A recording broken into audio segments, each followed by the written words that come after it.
Hello everyone and welcome again to another Teacher Joseph podcast. The affirmation for today says, language learning, language practice is free and easy. And it's very easy to go around your house and leave little notes to remind yourself of the name of a particular thing. It's also very easy to watch a YouTube clip in English, and I think it's also very simple to have a language exchange partner. Now, I know that some of you are very shy with your English, but I would encourage you today just to find a suitable way, something that makes you feel good to be practicing English. One of the problems that many people face is finding material that's right for their level. Because what I can see is that when you find something that's too hard, then it puts you off a little bit and you get a bit demotivated. So that's just something for you to keep in mind for today. Now, in this week's lesson, we're talking about indigenous languages in the UK, because many people don't realise that in the 4 nations that make up the UK, we actually have indigenous languages. Indigenous means the original languages that came from that area. In Wales, we have Welsh. In Scotland, we have English and Scottish Gaelic. Northern Ireland, there's also a form of Gaelic. And of course, in England, there's English, but a few very minor languages, which I was telling you about yesterday. Also in Ireland, they have their own Irish Gaelic. And then there's the English territories. The Isle of Man, that's the island between the UK and Ireland.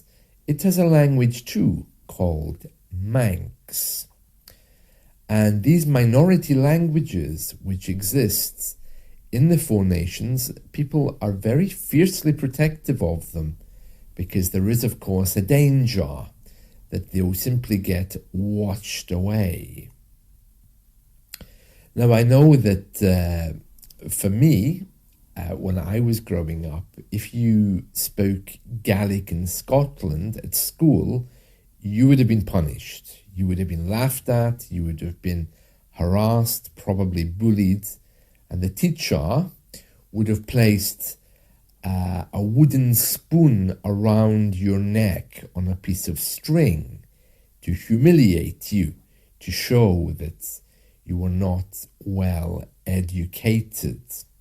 Because in those days, in the 70s and 80s, the education system was heavily influenced by English. There was no Scottish Parliament. There was no official recognition of Gaelic being anything other than a language for very crazy, uneducated farmers. So it was something that Gaelic speakers learned to hide. And as they moved to other countries and moved to other places, they didn't need Gaelic anyway, or they wouldn't have had it. The situation is completely different today, of course, because Gaelic is celebrated. We have Gaelic schools, and whatever language you speak, you're encouraged to use it because it's part of your identity. Now, we're going to read a story today from a newspaper which is called I. It's simply called I newspaper, the letter I. I don't know if that's I for internet or I for information, but this story is by the journalist Rhys Thomas. Now, Rhys is a Welsh name, so is Thomas, so I can immediately identify him as being Welsh or having Welsh family by his name. And he's saying here, I'm trying to get back the Welsh accent I ditched. something is to throw it away. For example, you can say, oh, I ditched my old TV and I have a new one now. So we're going to read through this story by Rhys Thomas. He says, your voice is one of the most wonderful things about life and the most telling. Accents are a fascinating component of that. They are a product of where we come from geographically, economically, and more. Rhys tells us, I grew up in West Wales and I had an accent from the area. Rhys goes on to tell us that this accent had some musical qualities, varying pitch and intonation, extended vowels, an R roll of the R, so he's saying basically it was more of an R than an R now and again. He describes his Welsh accent as being beautiful and unique, but when he was 18, he started to hate it. He says here, I was at a university open day where tall, beautiful boys and girls kept asking, oh, are you from Wales? In order to make fun of him, they were imitating Welsh accents. And he says, I felt like this meant in their eyes or ears, I was more comparable to a dog than a potential fellow classmate. Now, I can completely relate to what he's saying there, because it was the same for me. I spent the first years of my life growing up on the west coast of Scotland, and I had a very strong Scottish accent. So when my parents moved to England and I found myself going to school there, in order to protect myself, I very quickly had to develop some kind of accent which wasn't easily identifiable as being Scottish. Not only that, the accent I had was very clearly showing that I came from an economically deprived area. Then, as I studied more and went into further education, I realized that getting rid of my accent was one of the most important things that I could do. And then, of course, becoming a teacher, to be accentless or having an accent of the London area was even more important. So, getting back to this story, he says here, when I got to university in Nottingham, most of the people around me were from the London area. They struggled to understand me, or they derailed conversations because of how I was speaking, wanting to be taken seriously as something with which I still struggle. And he says this is definitely a class issue at heart. Yeah, and he's quite right, of course, because, for example, if you think of the Glasgow accent, it's associated with depravity, economic problems, alcoholism. The moment people hear it, they think, oh, I wonder what this person's like. And in England, they're just not used to it. So you have to be able to communicate clearly and effectively. So he says here, let's see, this is not helped by being the only person in my family to do further education. And he says that he realized his accent was an obstacle into fitting into university life. He wanted it gone, and he wanted to denounce who he was. And so he did. He started catching his speech and trying to imitate. He says here, I started catching my speech, doing my best to emulate. That just means copy those around me who sounded proper. I started trying to mumble less, speak slower, and forced my mouth to move in different ways. Oh yes, we have to do that if we want to fit in with more educated people. You must remember that within the Four Nations, they were very, very industrial. So our parents' generation and their grandparents, they spoke with very, very heavy accents to fit into their community. So as kids, we were raised in the same way. Anything which showed that you were different, whether that be through your voice, your accent, your dialect, or even effeminate features, were preyed upon. Preyed.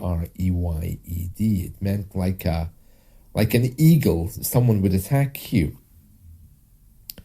It says here, speaking felt like giving a presentation or having to make a formal phone call, although I knew I was playing a character.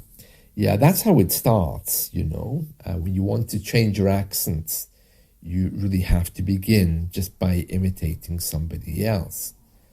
It sounds crazy, but you see, even we have to do it when we move to the London area. He says here, the shift happened gradually over time, but now, 9 years on, my accent has people assuming that I'm from the south of England somewhere. This has definitely done me favours. He says, I'm sure I was right that a booming Welsh accent would have been discriminated against, or at least worsened my self-esteem about doing well in my career. Of course, because he's a journalist, and with a Welsh accent, he would have been forced to change that. And I'm the same as a teacher. If I had maintained a Scottish accent, I would have been laughed at, I would have been ridiculed, not only by other teachers, but it wouldn't have been right teaching kids in that way. So I think my parents moved when I was very young, so I was able to develop an English accent without much difficulty. So getting back to the story here, it says, since that realization, I've been facing a moral and ethical dilemma. Do I simply just start speaking with a Welsh accent again? An approximation of how I might have sounded had I stuck to my guns. To stick to your guns means to stick to your principles, to guard what you believe. It says here, the people I mention it to say that I could, but to me it feels like it's a form of appropriation, a form of pleasing. In the end, I decided that it would be appropriating myself, pleasing myself, if anyone, and so it is probably fine. Therefore, I've started trying to get Welshness back into my voice. It's quite difficult. My inner monologue has shifted, so I do have to think about how I'm sounding. And then he tells us that a few weeks ago, he had to call the local government, and he guessed that if he sounded more Welsh, they would be more friendly, and he wouldn't be seen as an English journalist. So he did. He loosened up his voice. They didn't suspect he was English, and he had full acceptance. Then his friend asked him, did you do that on purpose, intentionally? You sounded really Welsh there. And he thought he would feel embarrassed, but he says here, instead I began to smile, and I told my friend, yes, it was intentional. Now, here he's not talking about indigenous languages, of course. He's talking about his own dialect and his accents, which, of course, somehow or another is related to the Welsh area and probably the Welsh accent as well. Now, I have to say, I can completely relate to his story because, of course, when I want to kind of like fit into the local area, I make a point of talking with a strong Scottish accent, because if they think I'm English, then it could affect the way that I'm treated, because they would hear something very different. And I think that's really important here. When you live in a small community, you can easily face discrimination. Now, you might think, really, that's crazy, but you live in the UK, everyone's protected. Yes, that's right, but just on a day-to-day level, people are expecting to hear a local accent, and it takes them by surprise sometimes when that doesn't happen. And in order to bond more with people, it's much better to have the local accent of the area you're living in, as you all know, which is why you're trying to do accent reduction. So yeah, it's very interesting. I can relate fully to what this guy is saying. And if we bring in indigenous languages to that, I can tell you as well that Gaelic, which is the indigenous language of Scotland, if we were caught speaking that at school when I was at school, well, there would have been a punishment. They would have put a wooden spoon around your neck and laughed at you, because Gaelic in those days was the language of the farmers, and it wasn't something you celebrated. It would have made you different from your classmates. So as a direct result of that, people avoided it, buried it, pretended they didn't know it. As I'm sure some people still do today with their native languages. I've met quite a few British-born Indians and Pakistanis who are very ashamed of speaking Urdu or Punjabi, and they tend to adopt kind of ghetto speak so that they fit in with other young white boys or other minorities. It's very sad to see that in operation, but we all want to be part of a tribe. Well, that's the story today, all about Rhys Thomas, and that gives you a glimpse into how accents are viewed in the UK. So they are all viewed and respected, but the South, the London area, the accent that you know and love, which you hear in the media and in our dramas mostly, is the most common one. And we all know that it's associated with affluence, wealth, and the educated people, which is why sometimes some people are a little bit uncomfortable when they hear a broad Scottish accent in the middle of London, or if they hear a Welsh accent in journalism. So even in these days when we're supposed to celebrate who we are, having the right accents can take you much farther than you perhaps previously thought. That's it from me today. I hope you've enjoyed this. Let's talk soon. See you. Bye.